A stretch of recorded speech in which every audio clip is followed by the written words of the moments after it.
Hello, everybody. Michael Dunn, what's up? Inside the Bullpen, brought to you by Hilltop Office Supplies. But the big headline today, Dunny, before we get into it, the Rain stays undefeated, 2-0 at the Super League.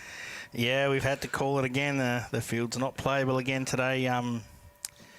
Yeah, what can you say? The weather has beaten us again. Yeah, 2-0, undefeated. Marlins taking another L. Winless in 2 games. Winless. Yeah, there's going to be some double Poor headers. general managing. Yeah, probably. It was my fault. I should have rang God and told him to hold the rain off. But You're sitting next to him. so he says. Brandon's right over there. So he says. Producer Brandon. Let's jump into it. What do we got on today, man? Now, let's jump into it. We'll start with our Hilltop hot topics. Now, if you want all the Division I recaps from both the men's and the women's competition or the Division I State League, brought to you by Hilltop Hill Office Supplies and the Women's League, you can go and read Robert Laidlaw's recaps. They're fantastic, as always.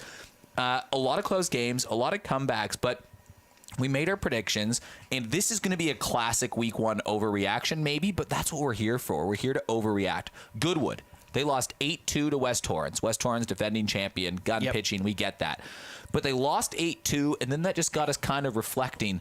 Is it time for concern for Goodwood? And let's take a look at this graphic up here that kind of illustrates what I'm talking about, because they lost 3 players, and look at what they've lost. Yeah, they've lost some serious bats. So, you take out Wilshire, you take out Riley Moore, and you take out Dylan Childs. There's a lot of run production there. 82 over last year and a high percentage of to 28% of their runs. That they drove in, right? That doesn't account for the ones them being on base. That's correct. So where does that come from with those guys now out of the lineup? You still have the Cakebreads and you have the Cresswells in there, but you'll find teams, maybe not this time of the year, but as they go on, if those 2 guys get hot, you work around those guys to get to the guys behind them. So it'll be interesting to see how they produce over the next 6 to 10 weeks and how they're going to end up going as It's a lot of pressure on Bushel, Pake, like the likes of and Heaps, like those young Goodwood kids that are coming up. Maybe Billy Sutton gets a game or something like that. But that's a lot of pressure on kids, and maybe they're really, really good, but they're inexperienced relatively compared to, you have a College World Series champion that's on there in Riley Moore. It's Stephen Welsh and Dylan Child. But also the defense. Yeah. Like, Stephen Welsh single-handedly with that defensive play versus Sturk got them into the grand final last year. Yeah, and it's interesting, and it ends up putting pressure then also on Josh Cakebread and on Jeremy Cresswell as well to score runs, because there'll be pressure on them to get hits when they need to get hit to score runs, and if they get put on base by walks or some other way of doing it, the pressure then goes on the Hutchings and the young kids, and we all know what happens in those situations. They over try to do things and things don't go their way, and it'll be interesting to see where Goodwood are at round 10. Something to watch, because, like you said, there's 20 players that had an open down to walk it off and win 6-5 over Golden Grove. Games in the year with Twilight Saving, I think we have to have some sort of rule that says, hey, we have to play international rules here and we need to get a result. There's nothing more than the North American in me hates than a tie, a draw, a tie. Sport should always have a winner. There should never be a tie. That's the flaw with Test cricket, man. How can you play for 5 days and not... when the sun's not quite up as long as it normally is at this time of year, we certainly want to get results, and you would get results if you had an international rule tiebreaker in there. Over on the women's side of things, how was the pitching on the weekend? 2 performances in particular. Darna Veen at Woodville, 5 innings, 9 strikeouts, 1 hit, no earned runs versus the 2-time defending champion and the always dangerous bats of Glenelg. She was amazing, and Woodville in general were on fire. Well, they weren't too dangerous on the weekend first up, were they, Glenelg? They were. Because Darna was carving them up. No, that's right. Thanksgiving weekend. She treated him like a turkey. She got the knife out and just, And we've always said that if she's on her game, she's going to be one of the best. Be a big flaw in a lot of teams' lineup. So it'll be if she can stay hot, then Woodville will certainly be around come finals time. Ashley George back after a couple years away from injury. She has 4 hits in her return. Pretty good. Casual. Like riding a bike. Yeah, easy. Ellie Tucker, 5 innings, no-hitter, 11-0 win over East Torrens. She walked 2, hit 1 batter, 8 strikeouts. An amazing performance from friend of the show, Ellie Tucker. In Adelaide, their pitching was fine, except they had 10 walks. That's the one caveat on that. They lost 8-4 to Sturt, and then 2 earned runs on 8 runs total. Free bases. We talk about it every year, Eric. You can't defend walks. You can't defend being hit by pitches, and free bases in the end will kill you, and it did kill the Angels. Because they were on the hanging weekend. tight. They were hanging tight with Sturt, who are a really good team in their first year up in Div 1. You think if they clean up those little things, free bases, Adelaide's going to be okay. Well, Sturt don't score 8 runs if they don't Adelaide walk might win 10 that 4-2. 10 ladies. So, yeah, they will only, but they'll only get better. They'll only get better as they go along. So, there would be some nerves there too, being in Division 1 for the first time, playing against a team that's always... Rickson Wingrove, Mitch Neuenborn, Jack O'Loughlin, 2 Czech imports. Let's just throw in Curtis Mead. I know he's not going to play for West Torrens, but let's throw him in the mix there. That's potentially 9 players in a World Baseball Classic year that are playing in the South Australian Baseball League. Yeah, it's amazing, isn't it? It's pretty good. For a state the size we are and having those, admit how that it sort of turns out in the March next year. And a shout out to a few debut performances. Amara Quinn had a hit for Woodville on her Division 1 debut for Woodville. Nick Paparella, I know he played a bit last year, but 3 hits from the leadoff spot for Southern Districts. Yeah, seeing where everyone's at later on in the year. All right, I'm going to kick you out of here in just a Kick me second. out. Yeah, we're going to bring in Scott and Macy Pratt. We're going to chat Seahorses because that's where they were at the Barclay Cup not too long ago, just a couple weeks ago. Sounds like fun. I wish we had that when we were playing. That would have been... You want to go to the Barclay Cup? No, but the same sort of thing. We never had that. With the juniors, Yeah, you either played under 16 state or under 18 state, and if you weren't good enough to play in those leagues or those competitions... Super League Baseball for free Metro delivery. Just the Thing Furniture, open 7 days a week.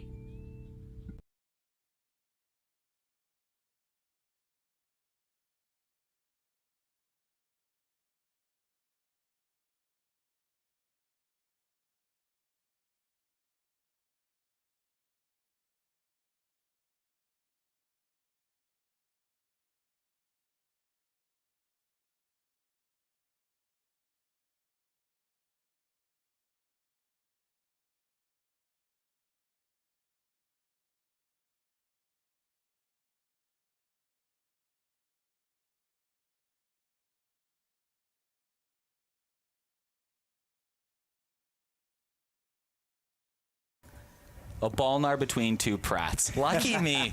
Macy Pratt from the Seahorses, from Goodwood. Scott Pratt from where are you else from? Goodwood, from the Seahawks.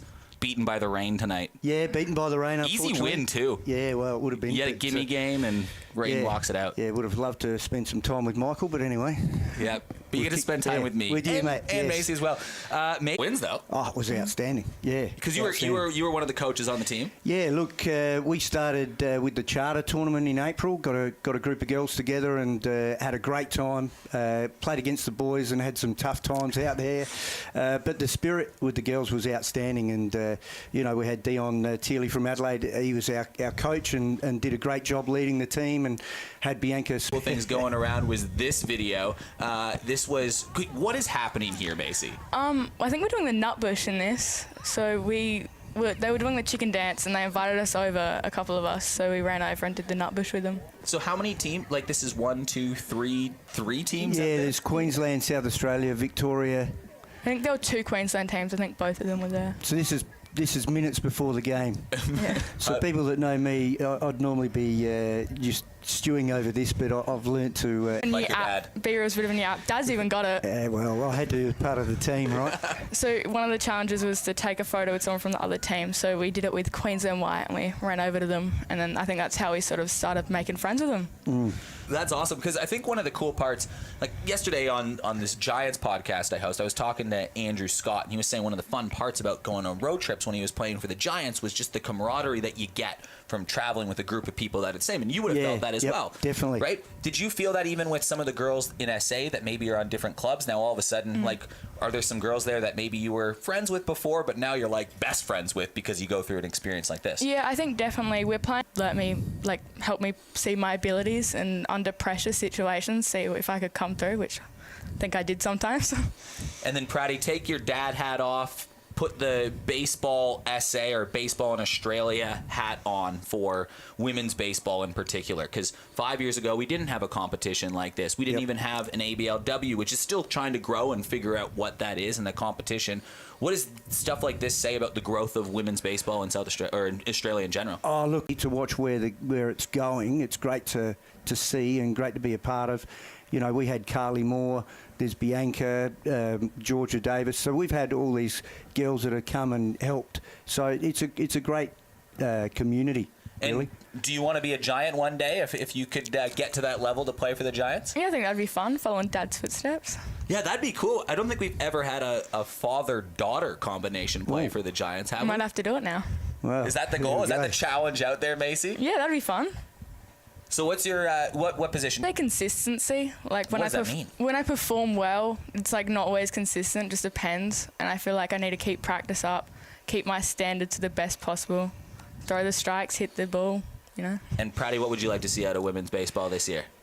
Just continue. Like, it's great, this Barclay Cup, and it was in honour of Jacinda Barclay. So it just the movement behind that and the respect to Jacinda. A legend. Yeah, so that was really good, and we had a chance to, with Foxy, one of the Emerald players came and spoke down the track. It's all talk at this stage, but just from our point of view, we had 4 goals that we set out, and that was for our pitchers to throw strikes. And we end up with about a 60% strike ratio, which is pretty good for, it's probably one of the best I've seen in tournaments that I've been a part of. We also wanted to make sure we made contact. We had one hitter that didn't get struck out the whole tournament, and that's Bethany Lee from Gawler. Wow. We also wanted to make sure that we took catches in the outfield. Catches win matches. We had Mackenzie Barnes, bases loaded, 1 out. She's taken a catch deep, throw the runner out for a double play. These girls, their enthusiasm at training and where they started to where they finished is just, it's great to be a part of. And did you have fun? Yeah, 100%. Do you want to keep playing baseball? Yeah, always. There you go. So, Macy, we're going to wrap up this interview with questions we ask all of our guests on the show. So we'll start with who is, or do you have a sporting hero? I would say probably Ash Barty, just the way she plays, her mindset and all that. Ash Barty, and it's too bad she retired pretty early. Yeah. Another absolute legend, yeah. Ash Barty. All right, what about your do you have like a favorite sports teams? Goodwood. Goodwood. And what about a favorite sporting memory so far? That can be personal. That can be a game maybe you've gone to before. I've heard about from Dad. He always uses this as a reference. He hit the walk-off in grand final. You want to talk more about that? No, it's not Were about you there? that. It's about you. No, but I want to watch it. He always talks about it. He always says that was his mindset. It was like, got to make contact, get the play through, and he did it. Yeah, it was back in 99, 2000. That's a few years ago. A few years ago now. And what if, what about music-wise? So what's going to be your number one song on like your Spotify playlist this year? What is being playing a lot at the Pratt household, led by Macy? Party in the Goldie, yay. we had a song when we were away. Little Miley Cyrus spit up? Party in the USA was a warm-up song, bit of a hype-up song. That's the song you'd choose there? Yeah, I'd say so. What would be your walk-up song if you played for the Giants? Well, I don't know. Well, a good Seahorses, it would be Horses, because that would be my Seahorses walk-up. But Yeah. I have no idea. It would depend. I don't know. Well, Macy, I appreciate you joining us on the show. Really, thank you. And, here you go. You can have a thank you. hat for being on the In the Bullpen guest. Thank you. Macy Pratt, Scott Pratt, Thanks, thanks for Eric. joining us, and we'll see you at Super League next week, Scotty. Yes, I'll be back. And we'll see you hopefully playing for the Giants pretty soon. One day, yeah. Macy Pratt and Scott Pratt will be back with Michael Dunn after this.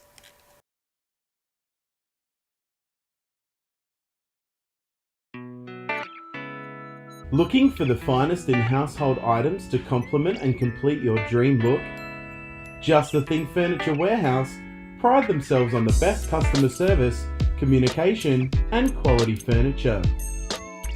We try and offer our customers is the opportunity to buy on-trend furniture at a discounted price.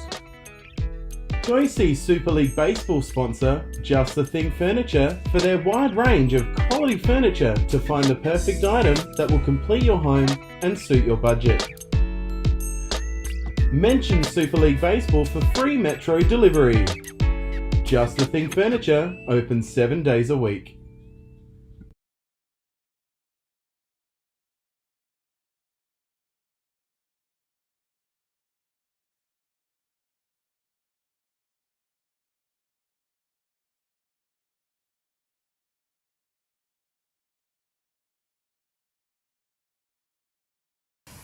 Pretty cool, Michael Dunn, eh? How good was that? And Mace is tall too.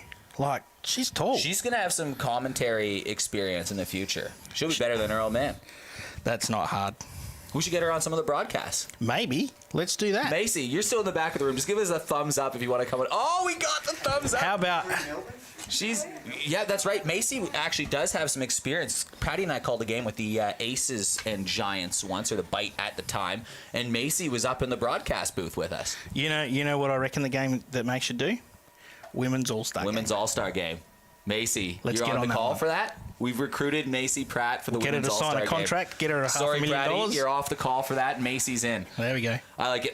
But Seahawks, obviously, or Seahorses, sorry, obviously a great feel-good story in the last couple weeks, but some really good moments from around the ground in round one. Probably top of the list. This video's got like 15,000 views going around on Facebook right now because it's an awesome moment. But Darren Peacock, you can see him here. Look at that front leg. It's a prosthetic leg. First off, Darren Peacock used to play Division 1. Did you play against him? I would have probably played against him at some stage. Yeah, in Division 1. But he had his leg amputated last year, and he said, I really want to play baseball. He's also playing sledge hockey, which is like the Paralympic ice hockey as well. Really, really determined guy. So he said, I want to play baseball again this year. So here's Darren suiting up on the weekend. This is his first at-bat. He's got the prosthetic leg, and I think it's at this pitch right here where he gets a base hit. And you never let anyone tell you can't do anything. How cool is this to see? He's going to go bang in just a second here. There it is. And look at him run down the line. He did say, though, that he pulled his hamstring on the good leg, trying to steal second on the next moment of the play, but he slid in there safe with the prosthetic leg, and he pulled his hamstring. So tough luck, Darren. It happens to the best of us. But it's great to see, and all the young kids out there that don't have get some bad breaks in life. There's something to show you right there that never give up. Yeah, that was pretty cool. Yeah, it's absolutely fantastic. So well done, Darren. Another cool moment, 4 Chenoweths in the same batting lineup in Division 3 at Kensington. And the little Chenoweth, you can see him there, he was the bat boy in the game. So half the team, half the starting lineup were made up of Chenoweths. Maybe that'll be Macy and Scott Pratt and on one of the Goodwood teams coming up sometime pretty soon. But that was pretty cool, too, seeing the Chenoweths. That's fantastic. Yeah. You don't get a lot. I mean, you don't get a lot. Not 4 of them in the same team. So No. Chenoweth to Chenoweth to Chenoweth. How, if you're calling that game, you just say Chenoweth with the hit, and you know you're going to get it right. It's hard to get it wrong, isn't it? Dorian, 13 years old, he umpired a Division 3 game on the weekend. 13 years old, playing Division 3. That's take some courage from a teenager to go again, because umpires receive a bit of flack sometimes. Yeah, but that's we need these kids to come through and start becoming umpires in the league. Otherwise, we won't have a league. So for young Dorian there at 13 to go on, and Division 3 is probably not an easy place to start. Or maybe he's not started. Maybe he's been doing it for a little while. But it's his first Division 3 game. Oh, was his first one? Okay, so that's fantastic, and stick with it, Dorian, and we'll see you up in the ABL level soon. And Lucas and Moose Doyle played together in the 3s at South as a father-son. Final note, Dunny, today the Giants announced that there's 2 Japanese university teams, but they're playing Junko ball, which is, what is Junko ball?